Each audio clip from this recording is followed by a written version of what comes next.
Paul Gilroy's book There Ain't No Black in the Union Jack addresses various topics such as ethnocentrism, British culture, policing, criminalization, youth, music, and anti-racism. At the heart of his work lies the exploration of the relationship between race and class. Gilroy seeks to introduce a sophisticated theory of culture into the political analysis of race and racism in Britain, aiming to reclaim the term race from the confines of ethnicity. Additionally, he aspires to contribute to the emerging field of sociology of social movements, although further efforts are needed to fully accomplish this objective. However, reading Gilroy's book can prove challenging, not only due to the intentionally difficult language employed in the new sociology, but also due to a distinctly European approach to expressing his concerns.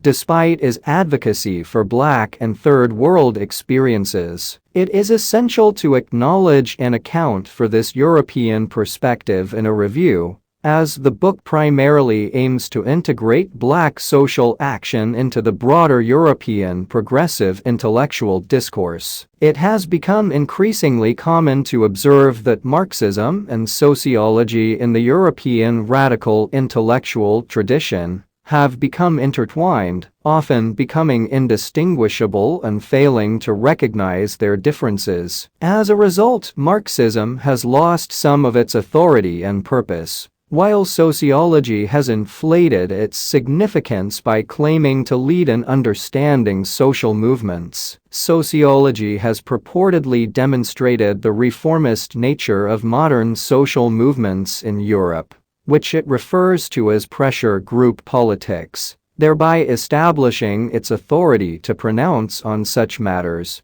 based on its close connection with social reality. In response, Marxism emphasizes its authority in theoretical and conceptual analyses that go beyond the descriptive nature of sociology. Marxism now showcases erudite and elaborate interpretations of the real world as its primary objective. However, this shift has caused socialism in Europe, previously the goal of Marxist praxis, to drift away from its scientific foundations, lose its revolutionary bearings, and abandon its proletarian purpose. In Britain, socialism has been shaped by the interaction between Marxism and sociology. This distinct brand of socialism accommodates institutionalized class politics, rather than revolutionary class politics. It has veered off course, often feeling embarrassed by its own principles and raison d'etre. Some socialists have even gone so far as to denounce class as a tool for critical analysis and as an organizing principle for radical and revolutionary struggles against oppression and exploitation. Gilroy may argue that he affirms his allegiance to revolutionary class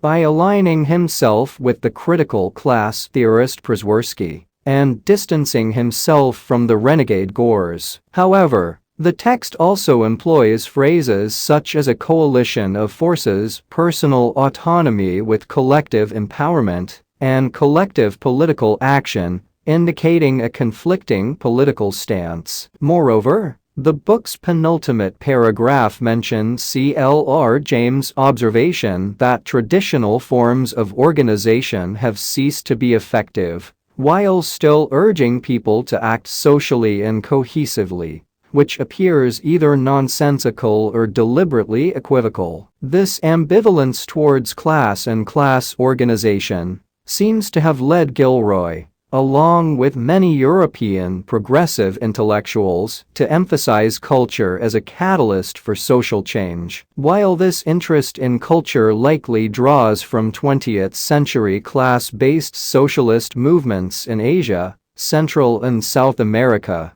and Africa, Gilroy does not explicitly acknowledge these sources. Consequently, in Europe, the promotion of culture as a driver of social change coincides with the elevation of the personal over the political, although Gilroy himself does not fully succumb to this trend. Nonetheless, there are instances in his work where he falls into culturalist generalizations and errors. Paul Gilroy's book includes innovative sections that delve into the political dimensions of the expressive culture within the Black community in Britain. While previous attempts, such as S. Clarke's work in Jam Music, have explored similar territory, Gilroy takes a unique approach by integrating this material into the framework of social movements established by scholars like Touraine, Castells, and Malucci. Gilroy certainly stakes his claim in this regard, although he would likely acknowledge that it has been done hastily, resulting in certain consequences. In his discussions, Gilroy primarily focuses on Afro-Black expressive culture, often taking a celebratory tone. When his intention is to provide critical analysis, he acknowledges that contemporary Black community and culture in Britain are formed through the shared experiences of Asians and African Caribbeans. However, his culturalist perspective tends to overlook the broader diversity within Black cultural practices. For example, he fails to differentiate between Rasta's reggae Pan-Africanism and the Pentecostals' gospel soul Pan-Africanism. Consequently, the analysis lacks clarity in understanding the political variety and distinctions within these cultural expressions, leading to contradictions, superficial insights, and descriptive accounts, masquerading as analysis and explanation. Gilroy's emphasis on culture, while comforting and intriguing, does not determine the immediate or ultimate outcomes. It represents a form of social resistance aimed at creating space where racism denies even basic dignity. This resistance evolves into political resistance when explicit forms of mass organization transform survival into a cohesive movement. However, when the politics within the community falters, it can devolve into mafia-like activities and criminal careerism. In the analysis of Third World and Black experiences, popular expressive culture, such as music, dance, or religious practices, serves as a crucial repository of social and political meanings, reflecting how people think. This expressive culture can play a role in political movements, but the level and impact of engagement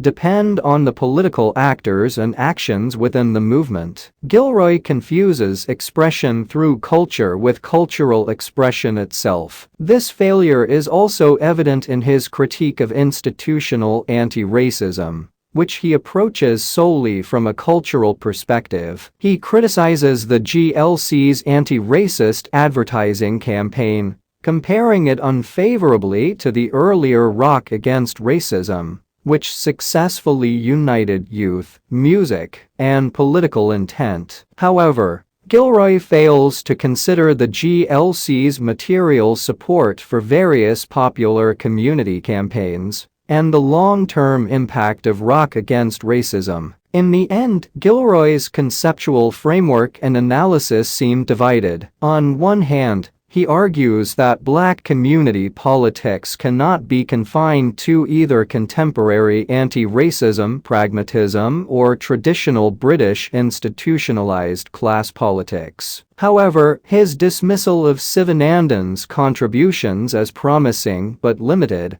overlooks the insightful concept of a different hunger used by Sivanandan, which resonates more strongly with this idea. On the other hand, Gilroy aims to illustrate how people with political objectives mobilize expressive cultural forms and artists. However, by aligning this material with the sociology of social movements and social forces discourse, he tends towards a kind of cultural utopianism. This tendency reflects the present conjuncture, where an increasingly stratified Black community has given rise to divisions of labor between those who enact change, those who interpret it, and those who interpret the interpreters. Unlike the black writers of the 50s, 60s, and early 70s who wrote from and for the struggles in which they were directly involved, the true organic intellectuals,